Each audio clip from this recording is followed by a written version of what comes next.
안녕하세요. 가족사랑, 환경사랑, 지구사랑의 총무 곽수님입니다. 제가 오늘은 간절함을 이야기하려고 해요. 간절함이라고 하면은 사건, 사실, 중독이 있습니다. 제가 예를 든다 그러면 집을 팔고 살 때 보통 어떻게들 하세요? 집 살 때는 내가 돈을 조금 주고 사고 싶어 해요. 그리고 좋은 자리, 좋은 역세권 뭐 이런 걸 많이 찾잖아요. 또 팔 때는 돈을 많이 받고 싶어서 얘기를 해요.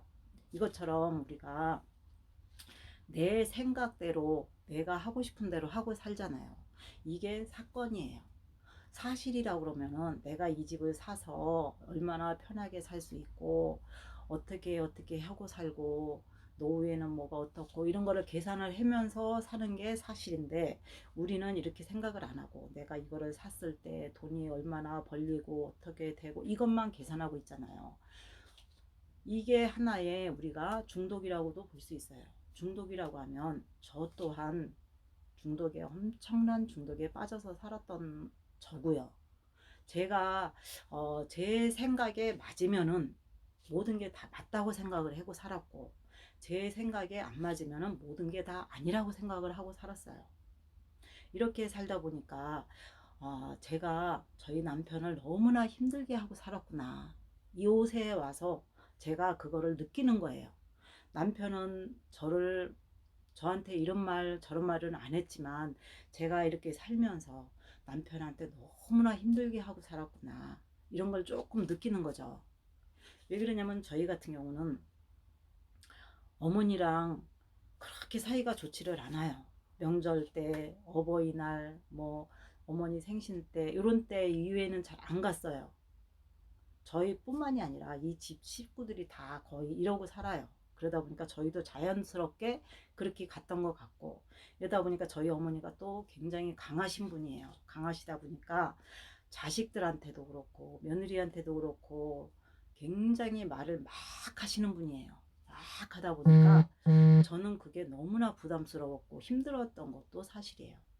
근데 어느 날은 어머니가 저한테 뭐 양말이라든가 빵이라든가 라면 이런 거를 주시더라고요. 그래 주느니까 받아갖고는 왔어요. 받아갖고 와서 집에 와서 보니까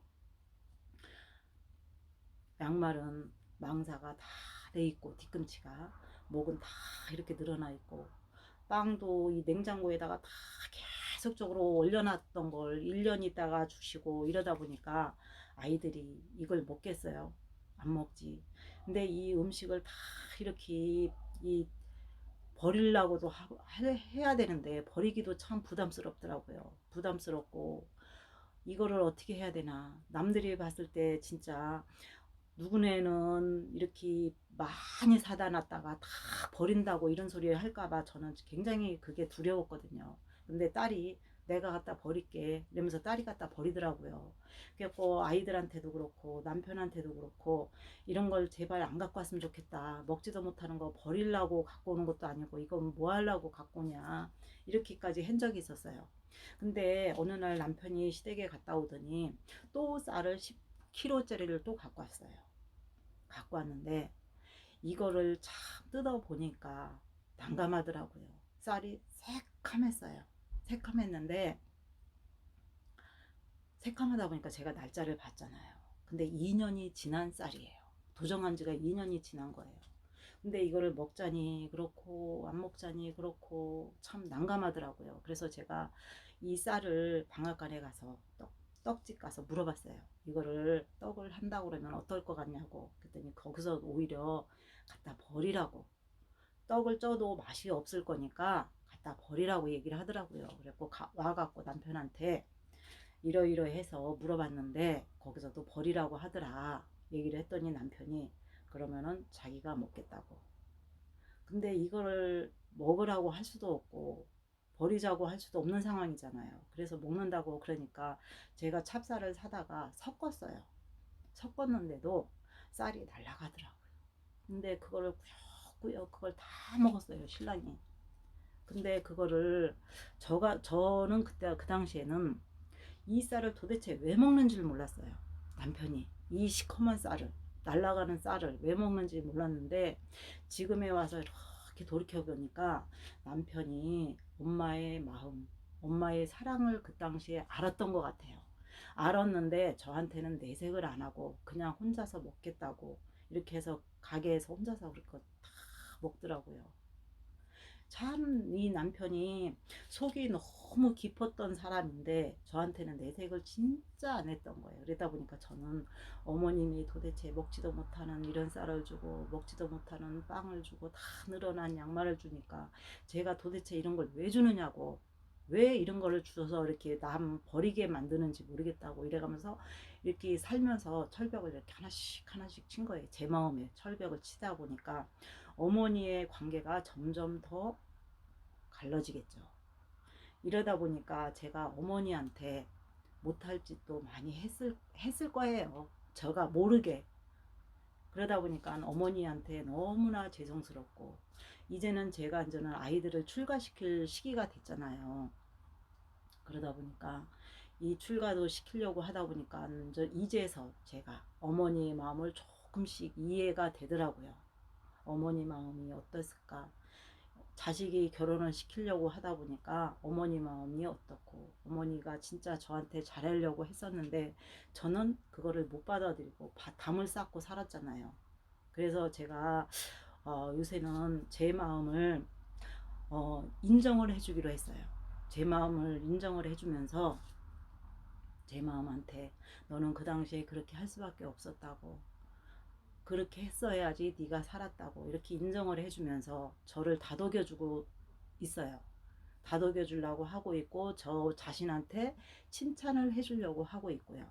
칭찬을 해주면서 뭐 큰 선물을 주는 게 아니라 잘했다고 커피 한 잔을 나한테 사주는 거, 이것도 나한테 선물을 해주는 거잖아요. 이렇게 선물을 하나씩 해주는 거, 이런 거를 지금 하려고 노력을 굉장히 많이 하고 있어요. 또한 어머니한테도 제가 어머니 마음을 같이 공유하고 싶어서 어머님한테 이렇게 갔었어요. 몇 번을 가니까 어머니가 처음에는 네가 웬일이냐 이렇게 했는데, 이게 이제 두 번, 세 번 이렇게 가다 보니까 어머니가 어느 날은 그러더라고요. 네가 웬일이냐, 너가 오는 것이 네가 싸워서, 남편이랑 싸워서 아니면 집안에 문제가 있어서 나한테 이렇게 오는 거 아니냐, 이렇게 받아들이시더라고요. 그래서 제가 그게 아니고 제가 완전 아이들도 출가도 시켜야 되고 아이들한테도 엄마 마음이 이렇고 이런 거를 이제는 서로 대화를 하다 보니까 제가 어머님한테 이렇게 못했구나 해서 어머니 마음을 알려고, 어머니 마음을 느껴보려고, 이렇게 조금씩이나마 느껴보려고 지금 제가 이렇게 오고 있어요. 그랬더니 어머님도 마찬가지고 저도 이렇게 마음을 조금씩 알아가려고 서로가 노력하고 있고 이제 인정을 해주는 단계까지 왔다고 생각해요. 어머님한테 이렇게 인정을 해주고 저도 제 자신한테 인정을 해주면서 정성을 쏟다 보니까 제 마음도 그렇고 어머니 마음도 그렇고 조금씩 풀려가는 것을 제 자신이 느끼고 있어요. 그러다 보니까 우리가 건강하게 살 수 있는 것처럼, 건강하게 살다 보면 우리가 어때요? 병원을 적게 가겠죠. 병원을 적게 가다 보면 의료비가 절감이 돼요. 또 의료비가 절감이 되다 보면 소식도 할 수 있어요. 소식을 하다 보면 우리가 부엌에를 적게 가겠죠. 부엌에 적게 가면은 음식물 쓰레기도 적게 나올 수 있어요. 음식물 쓰레기가 적게 나오면은 우리가 환경에도 도움이 되잖아요. 또한 소식을 하게 되면은 부엌에 가갖고 음식을 적게 하니까 가스라든가 전기 같은 거 이런 게 절감이 되잖아요.